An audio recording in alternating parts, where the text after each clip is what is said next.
Okay, magandang araw mga kaibigan. Yung pari na nag-file ng pangatlong impeachment complaint laban kay BP Sara, nanawagan ng rally sa araw na ito sa EDSA. So, kumustahin natin gaano kadami ang taong lumahok sa rally na panawagan nitong si Padre Damaso. Tawagin na lang natin Padre Damaso.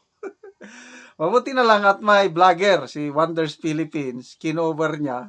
Ito, may live stream siya ngayon. Kitang-kita kung gaano kadami ang taong nag-attend sa rally ayon sa panawagan ni Padre Damaso. Ito.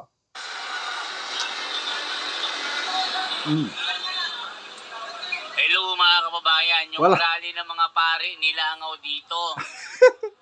Ni isa walang nakita. Mga kababayan, ano nang balita? I-comment nyo po dyan. I-share nyo na po ito. Na-boycott yata yung rally nila, walang nagpunta. Yari. Wala.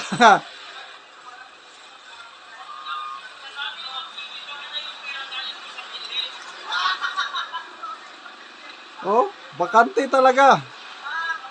Mga vloggers lang nandyan, oh. Nangyari. Mga kababayan, anong nangyari? Ba't kanina? Na-boycott yata eh.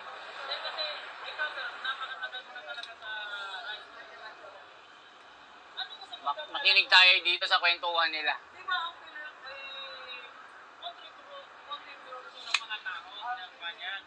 Itong mga demonyo na nandyan sa gobyerno, baka hindi nila alam, ito contribute nating, ano yan? Kapit mo rin. Contribute natin mga Magaling magsalita ito eh. Yan, huwag mo nang lagyan, dinig na Hindi yan. na. Ganyan na lang. Ito, baka hindi nila alam na ang pira ng PhilHealth, hindi yung pira ng gobyerno. Ano? Ayan, yan ang pira ng PhilHealth, contribute naming mga member ng PhilHealth.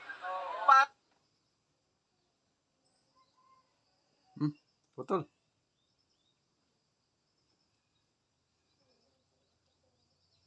Ano nangyari? Okay, forward natin ah.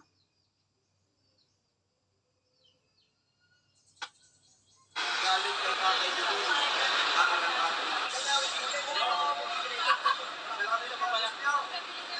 Kami naman. Magaling pala ano si Kuya, no? Speaker, no? Ngayon kayo magsalita. Ngayon sa inyong kaligayahan. Ngayon ang kawan ninyo sa Kawawa yung taxi driver. Mayroong nagalit. Si ex-wife, kailan pa napunta sa Supreme Court ang impeachment of normal ba yan? Hintayin nyo, malapit na. Hintayin nyo. Hindi ba kayo nanonood?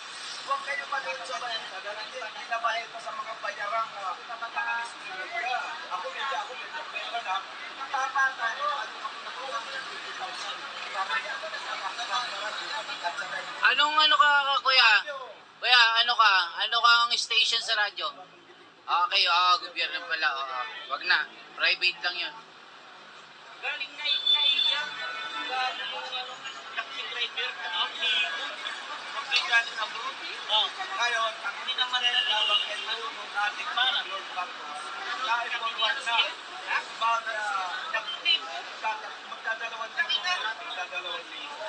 Humingi mo lang sa 2,000. Palike at pa-share mga kababayan na 66 pa lang yung like natin at 400 yung nanonood sa atin. So, sana po i-share nyo po ito para dumami po yung engagement at ma-recommend po tayo ni YouTube. Okay po, salamat po. Libre lang pong like po mga kababayan. Yan oh, wala talagang nag-attend. Grabe. Ano ito eh, isang commentator sa radyo kaso syempre discreet lang po yung station. Siya po isang media personality sa radyo. Pero nag-YouTube po siya. Ayan, mga kapatid, mga vloggers lang nag-attend sa rally na panawagan ni Padre Damaso. Oo nga si X5. Baka kayo yung malakas ang kama, hindi kami. Walang nagpunta. Walang nagpunta. Kuya, bakit nilangaw daw yung rally ng mga Padre Damaso daw? Ano, hinapla sila, pinulong sila ni Martin Tapang. Ay, hindi na bayaran. O yun, hindi binayaran. Ah, ganun. Ni isa wala eh. Gaano karami daw dapat, kuya? Aba sabi ni Father Damaso hihigit daw sa libo-libo lang. Libo-libo. Sa ngayong araw, dito sa exercise na yun. Ni isa, wala naman. Ang rally nila ngayong araw, laban sa ating buting president. Para Impeach siya. Oh, okay. O mga kababayan yun, nilangaw yung rally ng mga pare. Ano kayang nangyari? Mga kababayan, nilangaw. Vlog, ayan. Bird TV Vlog. Siya po si Bird TV Vlog. Okay, so, noong December 7, matandaanan ko,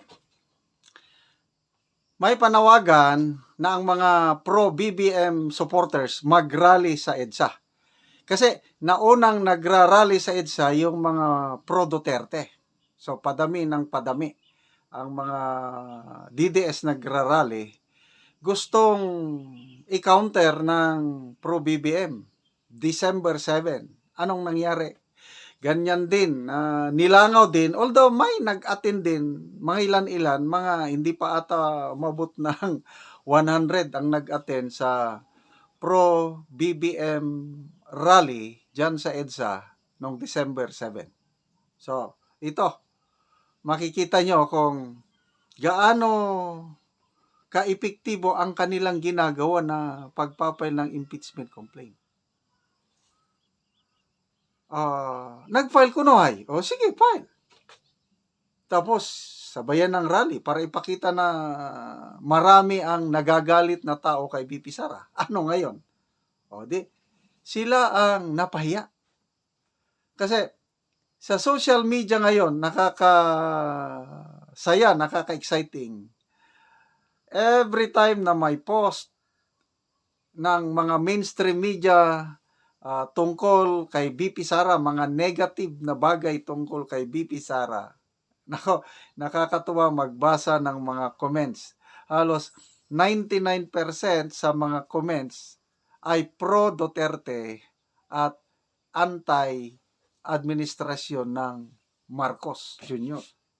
So, pinagtatawanan yung mga emoji signs, tawa, nagagalit, nasasyak, umiiyak, halos 99% galit ang reaksyon sa ginagawa ng Marcos administration. So, yan na. Na-file na ang pangatlong impeachment complaint. So, ano ngayon? So, hindi umusad.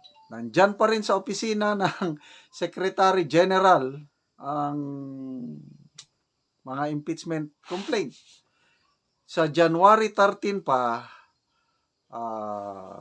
magbubukas, kasi nakabakasyon na sila ngayon, yung mga kongresista. Sa January 13, Monday, magbubukas ang sesyon ng mga mambabatas. Okay, tignan nyo yung rally ng iglesia. In-schedule din nila ng January 13 sa Monday. Usually, ang rally ng mga iglesia itinataon nila ng Sunday pagkatapos ng kanilang pagsimba. Bakit ngayon, for the first time ata, correct me if I'm wrong, na ang rally ng iglesia nilagay sa isang Monday, sabay sa opening ng session ng Congress. January 13, mag-open ang session sa Congress, sasabayan din ng libo-libo or millions Baka abutin ng milyon itong magrarally na members ng Iglesia ni Cristo ngayong January 13, pantapat sa sesyon ng mga kongresista. So, napaka-exciting po. Sige, sabi nga ni VP Sara, bring it on. Mabuti at sinampahan nyo ako ng impeachment complaint para masagot ka na ang mga isyo sa proper forum, which is the impeachment court. So, good luck na lang mga Padre Damaso. Next time, galingan ninyo. Kung totoo yung sabi ng vlogger na yon, hindi daw nabayaran ang mga tao, kaya walang nag-attend ni isa.